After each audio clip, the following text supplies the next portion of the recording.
And they told me that, doc, we want to start some new contemporary books for nursery kids. So I said, what does that mean? He says, we normally go with A's for apple, B's for ball, C's for cat, D's for dog. And I want to change it. We want to change it. Because after all, they have to face up to the brutal world. So I said, what does that mean? So he said, we want to make it A's for ack guns, B's for bombs, C's for catapults, D's for destruction. You want to do that to your nursery kids? Are we losing control of ourselves? What on earth are we doing? So just like getting on to inappropriate media glamorizes drugs and alcohol, so also it can desensitize us towards violence. Hence it makes us unhappy, and there's this constant fear of missing out. I deal extensively with kids. That's my field of interest. About 70% of my clientele must be children, of which about 30 to 40% must be adolescents. In the last 5 or 6 years, the trend that I have been seeing is kids are scared of being what they call losers, nerds, not being cool. And all of that refers to how many friends they have, how often their friends group likes their comments, how often their friends group do not talk negatively about them, and it's becoming a major issue. We talk of emotional quotient all the time, certainly this plays an extremely important role in the formation of that.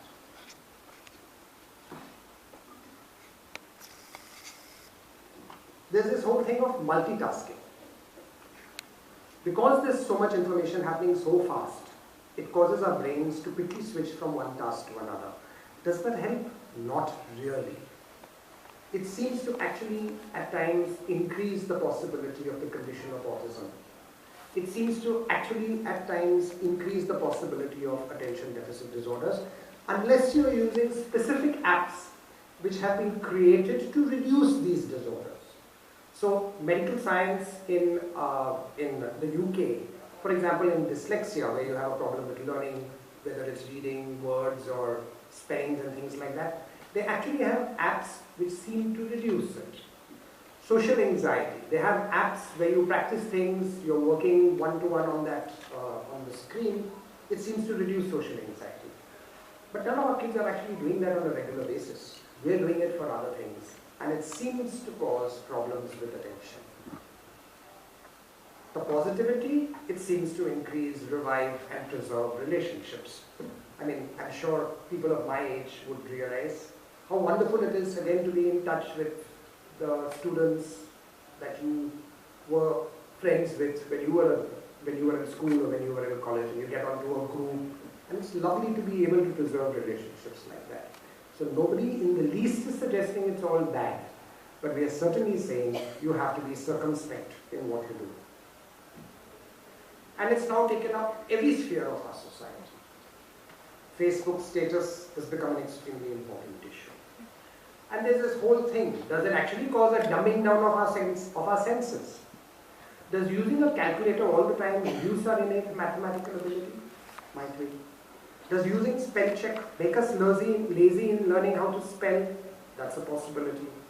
Does the constant use of apps make us reduce the ability to focus? It's been known to do so. My generation, when we were kids, didn't even have television. So that makes me really ancient. By the time we got television, we had actually tuned our brains to focus better. It became easy for us to calculate because calculators were a big thing. Forget what is on our mobiles. We didn't really know what was happening in America. It seemed to help actually.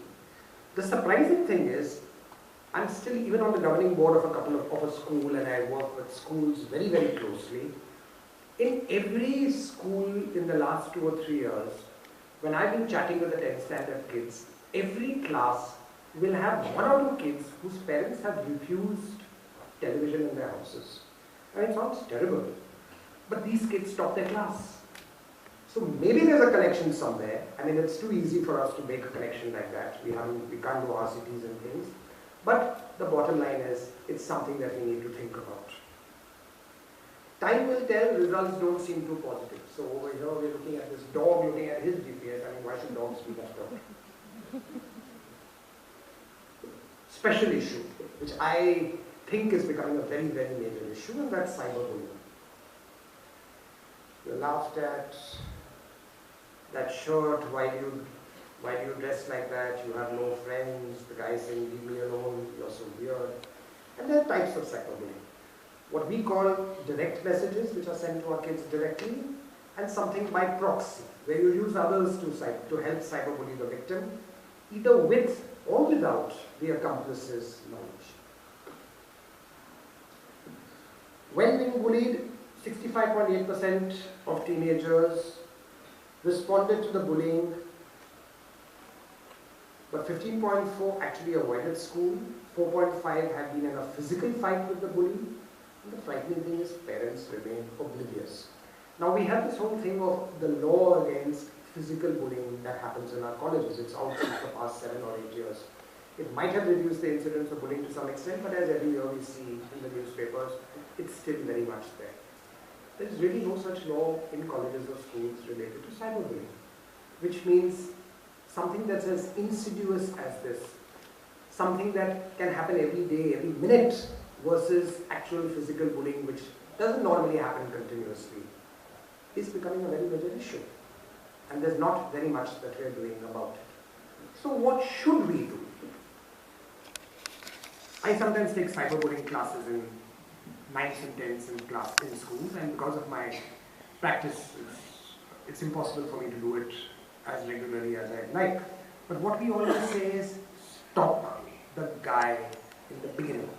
Do not wait and hope that if I ignore it, it's going to become less. 99% of the time it won't. So this is one situation where we say, go ahead and be proactive. Tell the whole world about it. You're not being a loser, you're not being a sissy if you complain about it. Make a big noise about it, because it is something that is terrible. Block the guy off totally. Shout and scream if it's happening too much. Make noise. As with all kinds of bullying, if confronted, it seems to die down. And if not only do you threaten to tell your parents, you should actually tell them and insist that your parents take it up in school. Today's schools also are becoming much more proactive than what they used to be about 10 years ago. So you find that you're addicted, and then what happens? You yourself land up having a lot of emotional issues. The commonest one, of course, is anxiety related to what you're doing. I mean, you know that what you're doing is coming in the way of your studies. You know that your future is going to be hampered because you're spending 8 hours a day on gaming rather than 8 hours a day on studying. Your parents are screaming and shouting. You feel a little guilty. They've spent so much of money on your education and you're still stuck attempting to do what you're doing. But it causes a problem. Almost invariably, isolation happens. And when isolation happens, why does isolation happen? Because you're by yourself. You don't need anybody else. It's the screen and you, and you're in charge. And that causes a feeling of euphoria. I'm the boss. And the euphoric aspect increases if you're a popular person on the screen. And if when you come on Facebook, there's a lot of likes and there's a lot of comments and there's a lot of happiness and stuff like that. We are all, to some extent, narcissistic. We like people to like us. A kid who's growing up will have major issues related to that. And if, through the realm of the net, he gets positives, there's no question that he's going to be euphoric about that. Not surprisingly, time issues become a very major thing. You start avoiding work, because we even have adults who get stuck on gaming. You have adults who do gambling.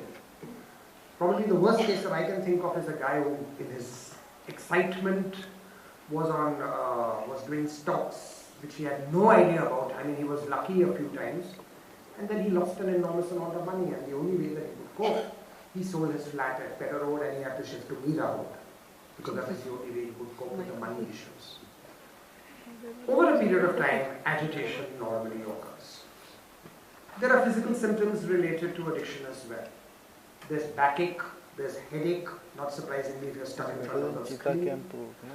Weight loss often happens because physical activity doesn't happen.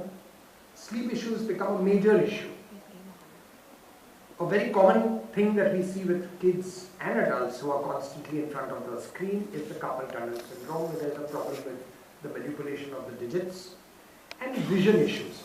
Now, vision issues had become a very big thing, and one of the things related to it which seemed to reduce the problems of vision was not being on the screen in a dark place. So if you have light behind and in front of what you're doing, it seems to ease off the problems that eye strain is caused by. But of course, if you're